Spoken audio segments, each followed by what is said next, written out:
Pen টুলে কাজ করার পর তারপরে আমরা কি করি, এখন ওই যে অ্যাঙ্গর পয়েন্টগুলো আছে তাই না, মানে পাতগুলো আছে, পাত সিলেকশন করি কীভাবে, কন্ট্রোল এন্টার, তারপর কি নেই, তারপর কি নেই, হেডার নেই না, সিলেকশন করার পর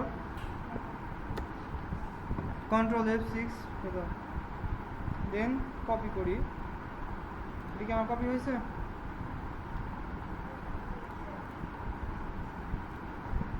তারপর যে ব্যাকগ্রাউন্ড রাখতে বলে সেই ব্যাকগ্রাউন্ডে কি রাখবো, দেন এখানে একটা শ্যাডো পার্ট দেখায় যেটা আমি পরবর্তীতে ইউজ করবো না, কিন্তু অনেক কিছুতে আপনারা চাইলে পরে ইউজ করতে পারেন।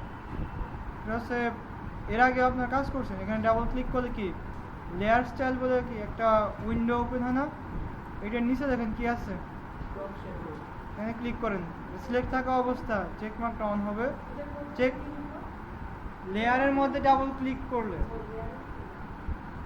নামের উপর না, নামের উপর করলে পরে আপনারা রিনেম করতে পারবেন, নামের বাইরে ডাবল ক্লিক করলে লেয়ার স্টাইলের উইন্ডোটা ওপেন হবে, এখানে এটা সিলেক্ট থাকবে, এটাকে চেক মার্কটা অন রাখবে, চেক মার্ক অন রাখলে পরে ইফেক্টটা শো করবে। আমি একটু জুম করে নিই এটাকে, এবার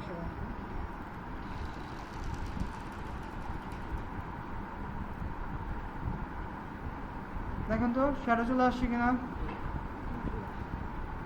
এগুলোকে আমি একটু জিরো করে দিই। এখানে কি কি আছে, সেটিংস, অপাসিটি আছে, দেন কি অ্যাঙ্গেল, অ্যাঙ্গেল মানে কি আমরা শ্যাডোটাকে চাইলে পরে এই অ্যাঙ্গেলের মাধ্যমে কি ঘুরিয়ে নিতে পারবো তাই না, আমরা এটা চারপাশে যে কোনো জায়গায় দিতে পারবো। ডিস্টেন্স দূরত্ব, তো শ্যাডোটা কতটা দূরত্ব হবে সেটা নির্ধারণ করবে। স্প্রেড কতটুকু সরাবে, আর হচ্ছে সাইজ আপাতত জিরো আছে, এই জন্য কি শ্যাডোটা কি শো করতেছে না। আমি ডিস্টেন্সটাকে একটু কি করি, হয়েছে, দেন স্প্রেড, স্প্রেড জিনিসটা এইখানে বুঝতে পারবেন না, তার আগে সাইজটাকে আমাকেই করতে হবে, স্প্রেডটাকে এই করি, এখন বোঝা যায় স্প্রেডটা সরে যেতেছে, সাইজটা বাড়ানোর পর, তার আগে না। নর্মাল স্প্রেড খুব একটা বেশি না করলেও হয়, এখানে সাইজটাকে দিয়ে আমরা জানি যে এডজের অংশে কি হয়, একটু কি আবসা থাকে না লাইটিং কন্ডিশনে, সেটা এইভাবে নির্ধারণ করা যায়। আর এখানে কি আছে, নয়েজ, নয়েজ মানে বুঝেন,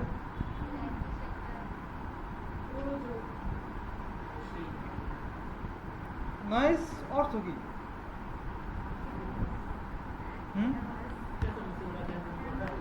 গ্যাঞ্জাম করা, চেঁচামেচি করা, হ্যাঁ, কিন্তু ফটোতে নয়েজ বলে যে ধূলিকণা আছে না, অনেক সময় অন্ধকারে ছবি তোলার সময় দেখবেন একটু ধূলিকণার মতো হয়ে যায়, ওইটাকে বলে নয়েজ। এখানে শ্যাডো বারের দিকে দেখান, আমি নয়েজটাকে একটু বাড়াই, তার আগে সাইজটা কমে, নয়েজ এড করার কারণে কি হইতেছে, শ্যাডোটা বিন্দু বিন্দু হয়ে যাচ্ছে না, এইটা কিন্তু না বাড়ানো, মানে একটা কাজ আছে কিন্তু এই জায়গায় কোনো কাজ আমি দেখিয়ে রাখলাম। এইভাবে ওকে রাখলে কি হবে, ইফেক্ট চলে আসছে, এখানে কি ড্রপ শ্যাডোর যে কাজটা করছি সেটা কি চলে আসছে। আমি চাইলে এটাকে কি আলাদা একটা লেয়ারে কনভার্ট করতে পারি, সেটা হচ্ছে এখানে রাইট ক্লিক করে দেন কি ক্রিয়েট লেয়ার। এখন এটার সুবিধা হচ্ছে আলাদা লেয়ার থাকলে পরে আমি কি যখন তখন এটাকে পুরোপুরি চাইলে কি মুভ করাতে পারবো, তারপর অপাসিটিটা কমাতে পারবো। তো এটা আমি ওখান থেকে মানে খুব একটা বেশি দূর মুভ করতে পারতাম না, প্লাস হচ্ছে সবসময় কিন্তু শ্যাডো পার্ট একরকম থাকে না তাই না। এখানে শ্যাডো পার্টটা তৈরি করছি কীভাবে, ওই প্রোডাক্টটার সাইজ অনুযায়ী ওইভাবে কিন্তু শ্যাডো পার্টটা তৈরি করছে, যে কম্পিউটার নিজে তৈরি করছে, কিন্তু এই শ্যাডোটা যদি আমি কোনো জায়গায় আলাদাভাবে নিচে রাখি, নিচের দিকে চাই, সেটাকে আমার বেন্ড করতে হতে পারে। বেন্ড মানে কি, নিচের দিকে আমরা যদি করে রাখি, এগুলো করার জন্য কি আমাকে অবশ্যই আলাদা একটা লেয়ারের মধ্যে নিতে হবে, তাছাড়া আমি এখানে এটা ছাড়া কাজ করতে পারবো না। আর বেন্ড করা আপনারা জানেন, এটা পরে সামনে দেখা দিচ্ছে, এটা আমার এটাকে আমি আপাতত অফ রাখি। আশা করি এই শ্যাডো বারটা করার কোনো কোশ্চেন নাই, কেউ কোনো কথা বলেন। নেক্সট স্টেপে যাই। এখানে পরবর্তী কি কাজ করছিলাম, রিফ্লেকশন, তাই না? রিফ্লেকশন ক্রিয়েট করার জন্য আমাকে এইটাকে কপি করতে হবে। প্রথমে কন্ট্রোল জে,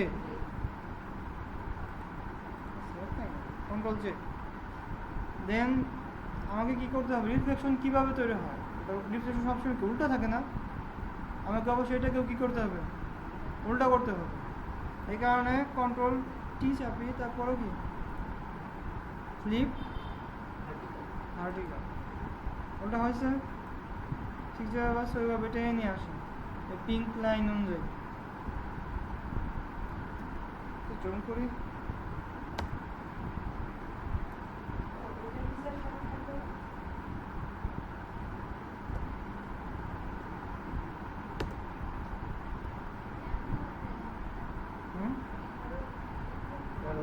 এরো চিহ্ন, এরো কি, এখানে তো আপ অ্যান্ড এরোতে আমরা কি মুভ করতে পারি চারটা।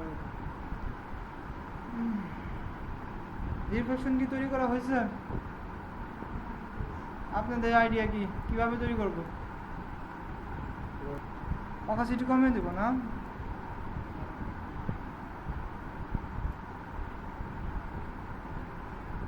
হয়েছে?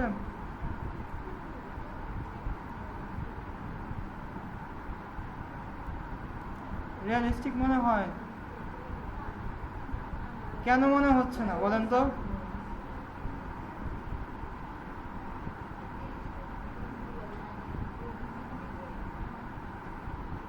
সেটাই বলতেছি, কেন মনে হচ্ছে না, রিয়ালিটির সাথে তো এটা ম্যাচ করতেছে না, ম্যাচ করতেছে বলে কি আমাদের মনে হইতেছে না। ব্লার ব্লার করা যেতে পারে, সেটা আলাদা বিষয়, কিন্তু এইখানে রিফ্লেকশনটা আমরা কীভাবে, মনে করেন যে এটা পুরোপুরি তো আয়নার উপরে রাখা হয়নি, তাই না? যার কারণে যে একবার পুরোপুরি রিফ্লেকশনটা দেখা, মনে করেন একটা টাইলসের উপর রাখা হয়েছে, টাইলসের উপর রিফ্লেকশন রাখলে সেটা কী হয়, আস্তে আস্তে দেখা যায়, তারপর আস্তে আস্তে কী হয়, ফেড হয়ে যায় না? এইখানে কিন্তু ফেড হয়ে যায় না, এখানে পুরোপুরি সলিড অবস্থায় আছে না? তারপরে আমার চারপাশে কিন্তু সমানভাবে এটা কী হয়েছে, অপাসিটি কমে দেওয়ার কারণে চারপাশে সমানভাবেই ফেড হয়ে গেছে।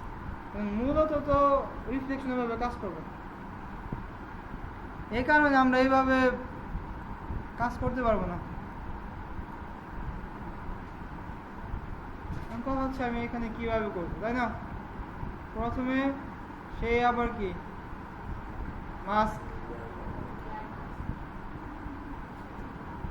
মাস্কে ক্লিক করলাম, দেন এখানে আসি নতুন একটা টুলে, যেটা করা হয় না, সেটা কি গ্রেডিয়েন্ট টুল। আমি এখান থেকে বেসিক থেকে আমাদের হয়তো বা বিভিন্ন ভার্সনে বিভিন্নভাবে থাকবে, কিন্তু এখানে ব্ল্যাক অ্যান্ড হোয়াইটের যে শেডটা আছে সেটা নিয়ে নেবেন। হ্যাঁ, আচ্ছা, ব্ল্যাক অ্যান্ড হোয়াইটের যেটা বললাম এইটা নেবেন। হ্যাঁ, আমরা জানেন যে গ্রেডিয়েন্ট কালার কাকে বলে, তাই না? যেখানে মাল্টিপল কালার থাকে, এখানে আমরা শুধু কি ব্ল্যাক অ্যান্ড হোয়াইট নেব। এখন আমাকে বলেন যে আমি কেন ব্ল্যাক অ্যান্ড হোয়াইটটা নিলাম?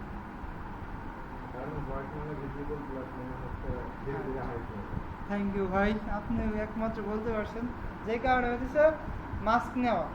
তো মাস্কের মধ্যে আমার কীভাবে কাজ করে, ব্ল্যাক অ্যান্ড হোয়াইট ওইভাবে কাজ করে না? হ্যাঁ,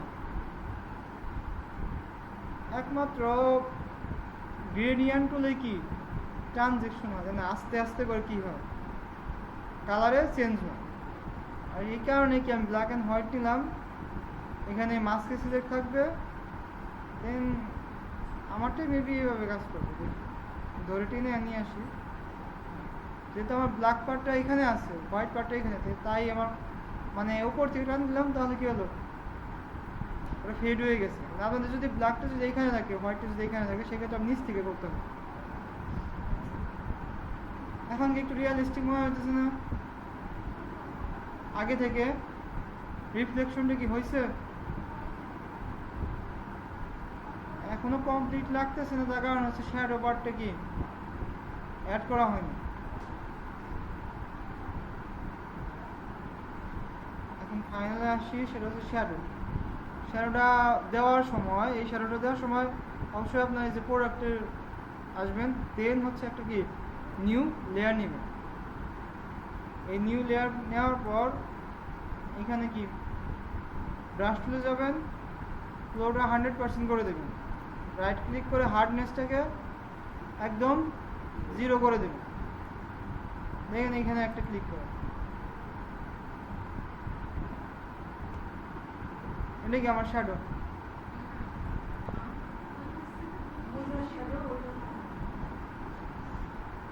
সুন্দর হয়েছে না?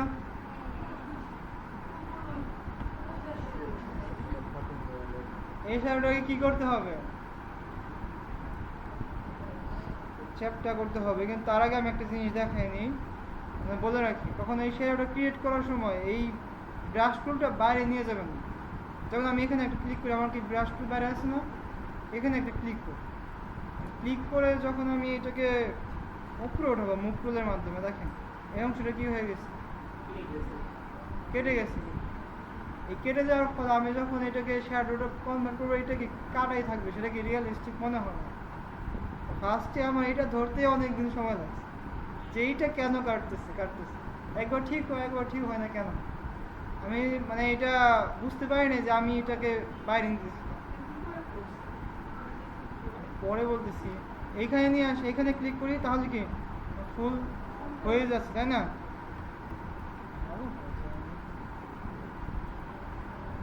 ঠিক আছে, এইটা ক্রিয়েট করার পর তারপর আবার কন্ট্রোল টিতে চাপবেন, এরপর আপনারা জানেন যে অল বটন চেপে আমরা ছোটো করলে কী হয়, 4-5 দিয়ে ছোটো হয়, তাই না? কিন্তু শিফট চেপে যদি আমি এটাকে নিচে দিয়ে ড্র্যাগ করি, তাহলে কী হবে, এটা চ্যাপটা হয়ে যাবে, যেটাকে আমরা বাংলা ভাষায় বলি, তাই না? হয়ে গেছে না? এখন বাকিটুকু কাজটা আপনারা নিজেরাই পারবেন। এখানে কি এটাকে জাস্ট ছোটো করে নিয়ে আসবেন,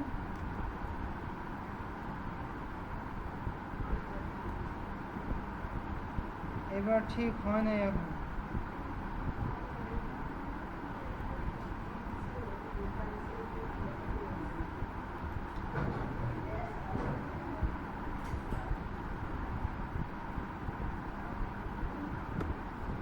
আচ্ছা, এটা করার পর এটা মাস্টার অপাসিটিটা কি করবেন, জাস্ট কমিয়ে দিবেন, অপাসিটি আর ফিল্ডটা একটু কমিয়ে নিলেই এখানে একটা শ্যাডো ক্রিয়েট হয়ে যাবে। এখন এগুলোর নাম দিয়ে দেন, শ্যাডো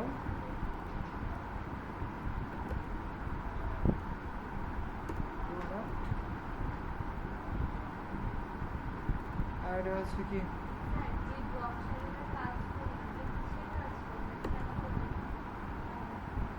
ওটা আমি দেখিয়ে রাখলাম শুধু, যে এইভাবে কি শ্যাডো ক্রিয়েট করা যায়, যেটা কিছু কিছু ক্ষেত্রে দরকার পড়বে। বললাম যেটা যে অনেক সময় আছে যে আমার লাইটটা একটু অন্যদিকে থাকতে পারে, সেক্ষেত্রে ওইভাবে তৈরি করে আমাকে পরবর্তীতে কী করতে হবে, বেন্ড করতে হবে। বেন্ড মানে এই যে এরকম করে আমি যে চ্যাপটা করলাম না, চ্যাপ্টার ইংরেজি কি, বেন্ড করা বলেন ইংলিশ।